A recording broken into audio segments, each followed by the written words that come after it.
ओम नमस्ते धर्मप्रेमी सज्जन हो. आज आपण बघणार आहोत की वेदांमध्ये यज्ञामध्ये पशुबळी करण्याचे विधान आहेत का. तर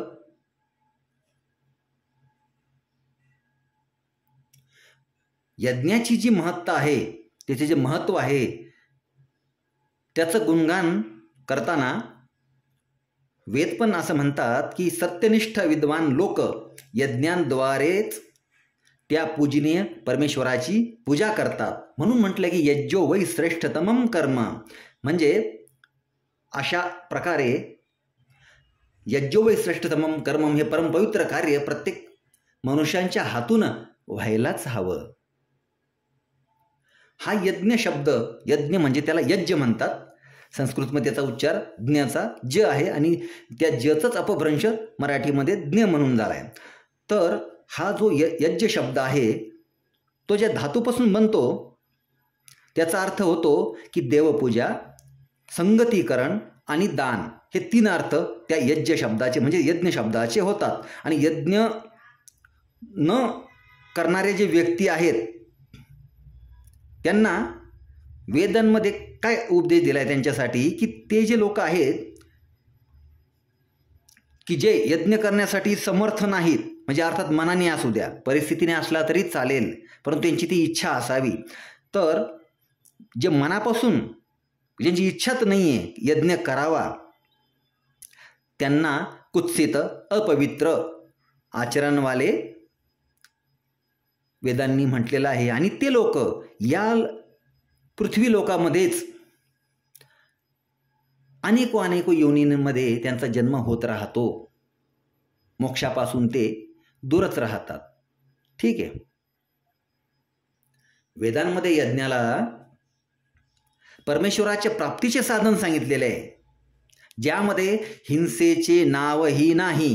हिंसा फक्त कोणाविरुद्ध करायची आहे, जे हिंसक आहेत ते हिंसकांच्या विरोधातच हिंसा करायची आहे. एवढा उपदेश वेदांचा आहे. आणि आपल्या वेदांमध्ये वेदांचे जे अर्थ केले, अनर्थ केले ते या विदेशी लोकांकडून करण्यात आले. त्यांना थोडी माहिती आपल्या भारतीय संस्कृतीची काय, पण त्यांना आपली संस्कृती बिघडवायची होती. उगाच ते 250 वर्ष थांबले का आपल्या भारतामध्ये? विचार करण्यासाठी गोष्ट आहे. आणि ती आल्यानंतरच आपल्या अनेक शोध लागण्यास सुरुवात कसं काय झाली हे आपले विचार करण्यासाठी गोष्ट आहे ना. याच्या आधी तर त्यांच्या युरोपियन देशांमध्ये कुठल्याही प्रकारचे शोध लागले नाहीत, कुठल्या प्रकारचे संशोधन नाहीत, कुठल्या तंत्र यंत्रांची निर्मिती नाही. मग भारतात आल्यानंतरच कसं काय झाले? तर हे आहे तुमच्या समोर, ज्याच्यामुळे ऋग्वेद, यजुर्वेद, सामवेद, अथर्ववेद, ब्राह्मण ग्रंथ, उपनिषद, वेदांग, उपांग आणि ऋषीमुनींनी जे त्यांचे एका विषयावरती जे त्यांनी वेदांमधले विषय घेऊन त्याच्यावरती जे संशोधन केले, त्याच्यावरती ते त्यांनी लिखाण केले. मग तसं ती बॅटरीचं का असेना, ठीक आहे, विमानांचं का असेना, नौकाचं असेना, ते सर्व ज्ञान इथं आल्यानंतर ह्या गोऱ्यांनी वाचलं आणि मग तिथून पुढेच भारतात आल्यानंतर हे संशोधनाला सुरुवात झालेली आहे. हे तर आपल्याला आता इतिहासावरून ते समजूनच येईल. ते आपण स्वतः बघितलं तर अतिउत्तम.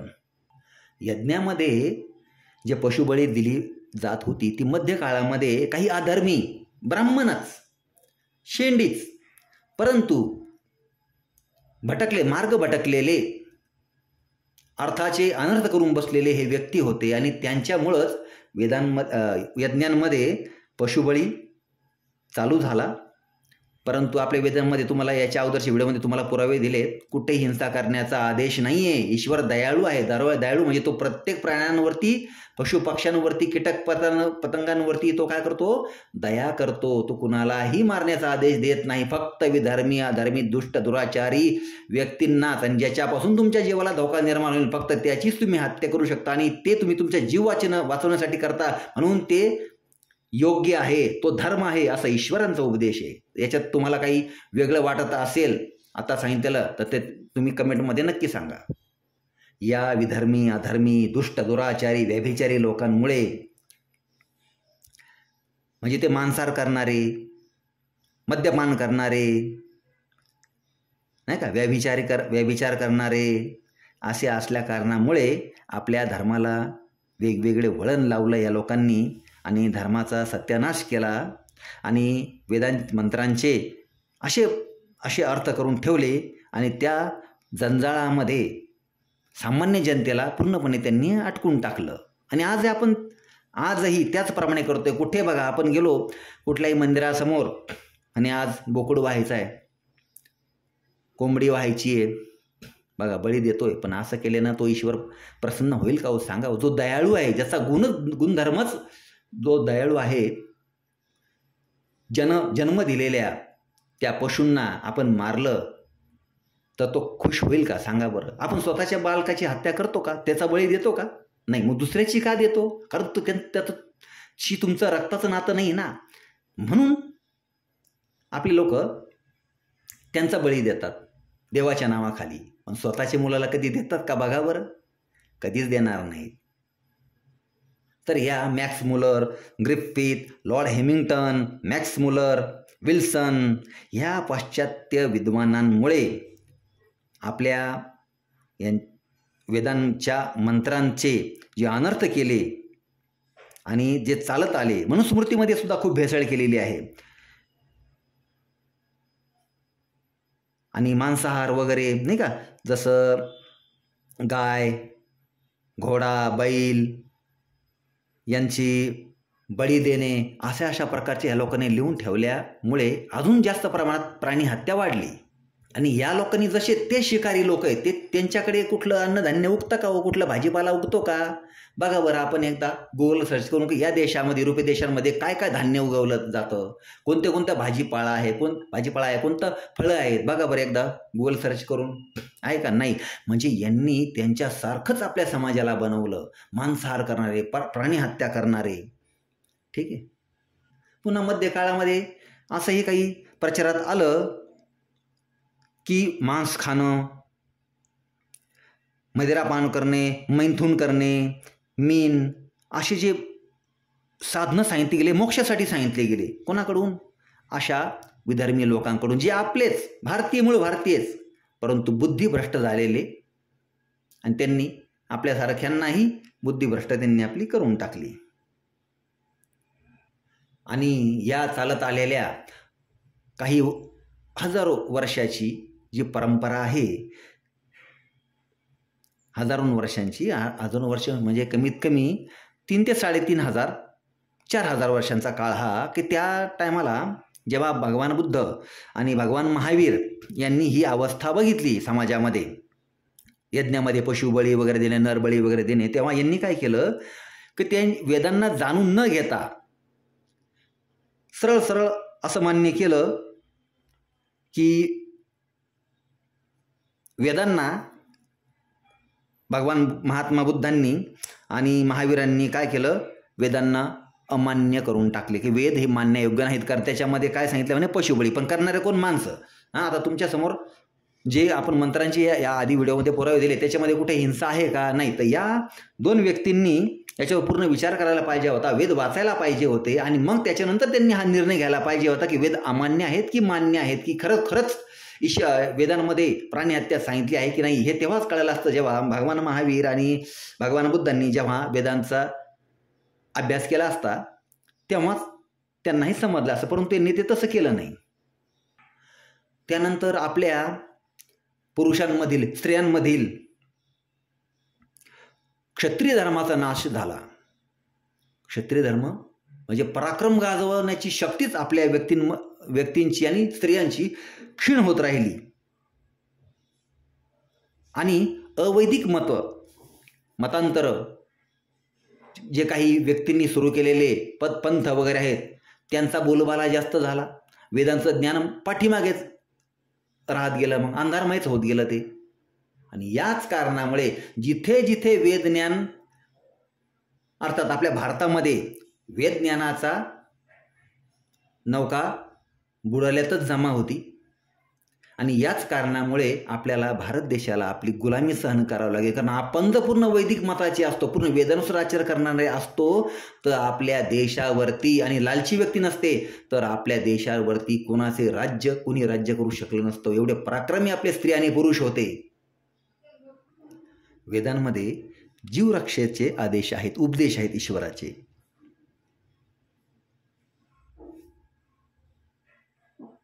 स्वतःच्याही जीवाची रक्षा करणे आणि जे पशुपक्षी आपल्याला भरपूर दूध दही देत आहेत, ज्याच्यापासून आपण दही ताक काय काय वस्तू बनवतो, त्या गाया, ते घोडे जे आपल्याला एका स्थानावरून दुसऱ्या स्थानावर नेतात, म्हणजे जे उपयोगी आहेत आणि जे उपयोगी नाहीत त्या सर्व प्राण्यांवरती जिथे उपदेश आहेत की दया करा, यांना सांभाळा, त्याच्या उलट या आपल्या वेदांचे मंत्रांचे अनर्थ करून ठेवलेत विदेशी विद्वानांनी. आणि हे सर्व निवारण करण्यासाठी स्वामी दयानंद सरस्वती यांनी या सर्व ज्या भ्रांती आहे वेदांमध्ये जे अनर्थ केले गेले त्याचे सर्व निवारण स्वामी दयानंद सरस्वती यांनी केले. त्यांनी वेदांचे मंत्रांचे जे भाष्य केले, जे तुमच्या समोर आहे यजुर्वेद, महर्षी दयानंद सरस्वती यांनी जे याचं मंत्रांचं ठीक आदिदैविक आदिभौतिक आणि आध्यात्मिक अर्थ जे त्यांनी केलेत आणि त्याच प्रकारे या मंत्रांचे अर्थ घ्यायला हवेत. तर यांनी आणि जे वेद विरुद्ध आचरण करतात त्यांची तर काय औषधच नाही आहे, ते त्यांच्या भोगाप्रमाणे त्यांना त्याची तशी योनी प्राप्त होईल, ते ईश्वराला सोडून द्यायचे असे. परंतु तुम्ही त्याच्यामुळे बिघडू नये, लक्षात घ्या. अशा विधर्मी अधर्मी दुष्ट दुराचारी व्यक्तींपासून लांब राहणेच योग्य आहे. जे तुमचा मार्ग भटकवतात अशा लोकांपासून नेहमी सदैव दूरच राहावे. ते त्यांना ईश्वराला सोडून द्यावे, त्यांचे ते कर्मभोग भोगतील.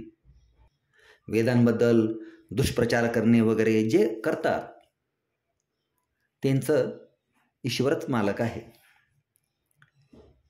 तर वेदांमध्ये यज्ञाला अध्वर शब्दाचा प्रयोग केला गेला आहे, ज्याचा अर्थ निरुक्त शास्त्रामध्ये हिंसारहित कर्म असा केलेला आहे.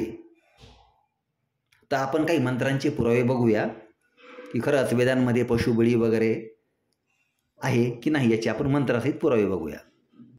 तर पहिला बघूया ऋग्वेदातील पहिले मंडल, पहिले सूक्त आणि चौथा मंत्र. ऋग्वेद प्रथम मंडल प्रथम सूक्त मंत्रसंख्या 4. यात काय उद्देश आहे की ओम आग्नेयम यज्ञमध्वरम विश्वतः परिभूरसी स इद्देवेशु गच्छति. अर्थात याचा फक्त भावार्थ बघूया की जिस कारण व्यापक परमेश्वर अपनी सत्ता से उक्त यज्ञ की निरंतर रक्षा करता है, इसी से वह अच्छे गुणों के देने का हेतु होता है. इसी प्रकार ईश्वर ने दिव्य गुणयुक्त अग्नि भी रचा है कि जो उत्तम शिल्प विद्या का उत्पन्न करने वाला है. उन गुणों को केवल धार्मिक, उद्योगी और विद्वान मनुष्य ही प्राप्त होने के योग्य होता है. हा झाला मंत्राचा भावार्थ. आता इथे प्रत्येक शब्दाचे अर्थ दिलेले आहेत. काय 2 अर्थ आहेत या मंत्राचे, 2 प्रकार आहेत, परंतु दोन्ही म्हणजे दोन्ही अर्थांमध्ये आदि दैविक आदि भौतिक अशा प्रकारचा जो अर्थ केलेला आहे त्याच्यामध्ये काय दिले कि हे परमेश्वर आप सर्वत्र व्याप्त होकर जिस हिंसा आदि दोष रहित विद्या आदि पदार्थों के दान रूप यज्ञ को सब प्रकार से पालन करने वाले हैं, वही यज्ञ विद्वानों के बीच में फैल के जगत को सुख प्राप्त करता है. दूसरा अर्थ का है कि जो यह भौतिक अग्नि पृथ्वी आदि पदार्थों के साथ अनेक दोषों से अलग होकर जिस विनाश आदि दोषों से रहित शिल्प विद्यामय यज्ञ को सब प्रकार से सिद्ध करता है, वही यज्ञ अच्छे अच्छे पदार्थों में प्राप्त होकर सबको लाभकारी होता है. अर्थात हिंसा रहित यज्ञ दोन्ही जे अर्थ केलेले आहेत त्याच्यामध्ये काय हिंसा रहित आलेलं आहे. ठीक आहे, कुठे हिंसा करण्याचे आदेश नाहीत यज्ञामध्ये. याच पहिल्या मंडलमधील पहिल्या सूक्तातील 8वां मंत्र काय सांगतोय, ओम राजंतमध्वरानाम गोपामृतस्य दीदिविम वर्धमानम स्वेदमे. अर्थात जैसे विनाश और अज्ञान आदि दोष रहित परमात्मा अपने अंतर्यामी रूप से सब जीवों को सत्य को उपदेश तथा श्रेष्ठ विद्वान और सब जगत की रक्षा करता हुआ अपनी सत्ता और परम आनंद में प्रवृत्त हो रहा है, वैसे ही परमेश्वर के उपासक भी आनंदित वृद्धि युक्त होकर विज्ञान में विहार करते हुए परमानंद रूप विशेष फलों को प्राप्त होते हैं.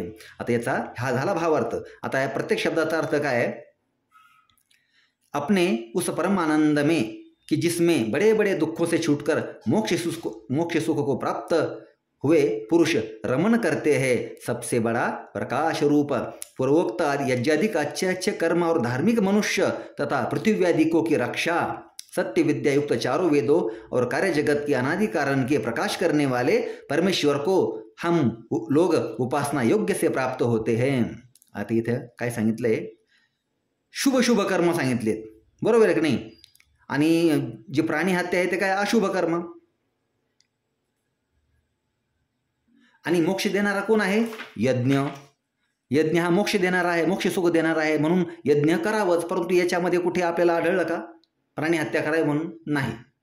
पुढचा मंत्र आहे ऋग्वेदातील प्रथम मंडलमधीलच 19व्या सूक्तातील हा पहिला मंत्र आहे. हा काय सांगतोय की ओम प्रतित्यम चारु मध्वरम गोपी थाय प्रहूयसे मरद्भिरग्न आगही. अर्थात काय, याचा अर्थ